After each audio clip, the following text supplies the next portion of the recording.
অন্যের অধিকারের ব্যাপারে সচেষ্ট থাকতে বলে ইসলাম। সুবহানাল্লাহ। আল মুসলিমু মান সালিম আল মুসলিমুনা মিন বিলিসানিহি ওয়া ইয়াদিহি।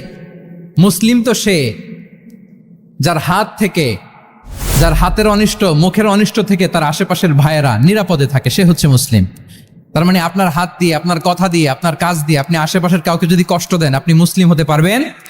আপনি আশেপাশের কাউকে কষ্ট দিতে পারবেন না। আপনার নেইবরকে যদি আপনি কষ্ট দেন, আপনি মুসলিম হতে পারবেন না। আপনি অন্যের প্রাইভেসিতে যদি ইন্টারফেয়ার করেন, কারো প্রাইভেসি যদি ভায়োলেট করেন, আপনি ভালো মুসলিম হতে পারবেন? কারো পার্সোনাল স্পেসে যদি আপনি নাক গলান, আপনি যদি ইন্টারফেয়ার করেন, তাহলে আপনি ভালো মুসলিম হতে পারবেন? অন্যের অধিকারের ব্যাপারে ইসলাম আমাদেরকে সচেষ্ট থাকতে বলে। ইসলাম বলে ওয়ালা তাজাসসু, খবরদার, খবরদার, গোয়েন্দাগিরি করো না, কারো পার্সোনাল স্পেসে নাক ঢুকিও না।